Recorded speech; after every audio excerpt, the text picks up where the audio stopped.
तो हेलो दोस्तों, स्वागत है आप सभी लोगों का हमारे यूट्यूब चैनल सम्राट अकेडमी में। तो दोस्तों, मेरा नाम है आकाश और मेरे प्यारे विद्यार्थियों, त्रैमासिक परीक्षा आप लोगों की होने वाली है जल्द।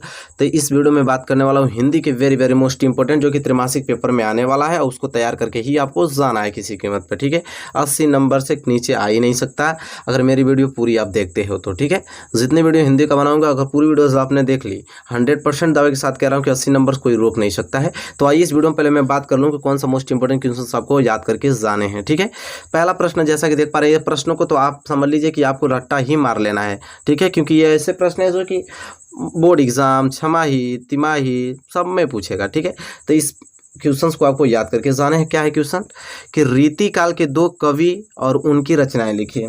अब पूछ दिया कि रीतिकाल के दो कवि का नाम पूछा है और उनकी रचनाएं का नाम पूछा है, तो सिंपल है। पहला है भूषण। रीतिकाल के दो कवि भूषण हैं और एक केशवदास। ये जो दो लोग हैं ये रीतिकाल के कवि हैं और भूषण के जो रचना है वो शिवराज भूषण और शिवा बावनी है।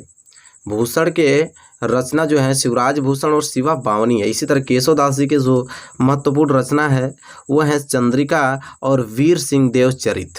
ठीक है, तो आप यहाँ पे कवि का नाम भी पूछा, उनकी रचना भी मैंने सामने लिख दिया है कि ताकि आप अच्छे से याद कर पाओ इसको। ठीक है, तो आई होप आपको क्वेश्चन नंबर पहला क्लियर हो गया होगा। इन प्रश्नों को आपको तैयार करके जाने हैं त्रैमासिक परीक्षा में। चलिए, क्वेश्चन नंबर पहला क्लियर ना। क्वेश्चन नंबर दूसरा देखिए, जो कि बहुत ही ज़्यादा महत्वपूर्ण है। अब क्वेश्चन नंबर दूसरा भी महत्वपूर्ण है। अब क्वेश्चन नंबर दूसरा है कि द्विवेदी युग। अब इसमें क्या पूछ रखा हमसे कि द्विवेदी युग के दो प्रमुख कवि का नाम लिखना है। द्विवेदी युग के दो प्रमुख कवियों का नाम तो सिंपल है। पहला है श्रीधर पाठक जी और दूसरा मैथिली शरण गुप्त जी। ये जो दो लोग हैं वो द्विवेदी युग के प्रमुख कवि हैं। ठीक है, दो ही पूछा था, हमने दो बता दिया। ठीक है, और दोनों याद होने चाहिए आपके। द्विवेदी युग के दो प्रमुख कवि कौन कौन? श्रीधर पाठक और मैथिली शरण गुप्त जी। आई होप आपको क्लियर हो गया होगा क्वेश्चन नंबर दूसरा भी अच्छे तरीके से। ठीक है, अब इसी के साथ अगर क्वेश्चन नंबर तीसरे की तरफ बढ़ें तो ये बहुत ही ज़्यादा प्यारा प्रश्न है, बहुत ही ज़्यादा महत्वपूर्ण प्रश्न है कि छायावादी युग के दो प्रवृत्तियाँ लिखिए। अब छायावादी युग की दो प्रवृत्तियाँ पूछ दिया। ठीक है, तो पहला है संदर्भ भावना और दूसरा है रहस्य भावना। बहुत छोटा छोटा लिखा हूँ ताकि आपको याद करने में आसानी हो पाए। ठीक है, छायावादी युग की दो प्रवृत्तियाँ लिखने के लिए बोला है, तो पहला क्या हो गया? संदर्भ भावना और दूसरा क्या हो गया? रहस्य भावना। इन दोनों को आपको प्रवृत्तियां याद करके जाना है मेरे प्यारे विद्यार्थियों। ये क्वेश्चन नंबर तीसरा है, जो कि वेरी मोस्ट इंपॉर्टेंट क्वेश्चन है। आई होप आप क्लियर कर लिए हैं इसको। ठीक है, याद करके जाना आप लोगों को। चलिए, इसी के संदर्भ में हम आगे बढ़ेंगे। क्वेश्चन नंबर चौथा। क्वेश्चन नंबर चौथा जो है वो पूछ रहा है कि छायावादी के किसी एक कवि का नाम लिखिए। अब ये तो छायावादी युग के प्रवृत्तियां था, अब पूछ लेगा कि छायावादी युग के किसी एक कवि का नाम। तो किसी एक कवि का नहीं, हम दो लिखे हैं ताकि आप याद कर पाओ अच्छे तरीके से। पहला है जयशंकर प्रसाद जी, दूसरा है महादेवी वर्मा जी। तो ये दो जो लोग हैं ये छायावादी युग के कवि हैं। एक ही पूछा था, मैंने दो लिखा है कि ताकि आप अच्छे तरीके से दोनों याद रहेगा तो कोई एक लिख पाओगे। जयशंकर प्रसाद जी और दूसरा महादेवी वर्मा जी। ठीक है, क्लियर हो गया ना? इन प्रश्नों को तैयार करके ही आपको जाने हैं किसी कीमत पे। चलिए, क्वेश्चन नंबर 4 क्लियर। तो क्वेश्चन नंबर 5। क्वेश्चन नंबर 5 जो है वह है प्रयोगवाद। क्या है? प्रयोगवाद की किसी एक प्रवृत्ति का उल्लेख कीजिए।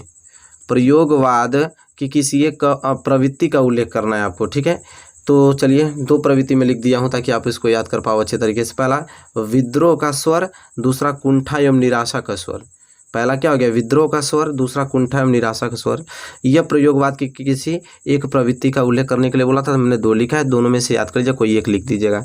अब मेरे प्यारे विद्यार्थी ये तो क्वेश्चन नंबर 5 आ रहा। ठीक है, अब मैं यहाँ पे देखिए, मैं कुछ महत्वपूर्ण उपसर्ग लिखा हूँ जो कि बहुत ही प्यारा है, इसको याद करके ही आपको जाना है। उपसर्ग, ठीक है, जो कि आपके बोर्ड एग्जाम में त्रैमासिक पेपर में, बोर्ड एग्जाम में, छमाही में, सब में पूछा जाता था। त्रैमासिक पेपर में जो आने वाला है उसको मैं यहाँ पे लिख चुका हूँ अच्छे तरीके से, इसको याद कर लीजिए। जैसे अ और अन, तो अ और अन का उपसर्ग क्या हो जाएगा? अज्ञान, अकाल, अमूल्य, अनपढ़, अनावश्यक, अनमोल। ठीक है, इसी तरह सु का उपसर्ग क्या हो जाएगा? सुजान, सुकन्या, सुशीला, सुभग। इसी तरह अधि, अधि का उपसर्ग क्या हो जाएगा? अधिनायक, अधिराज, अधिकार।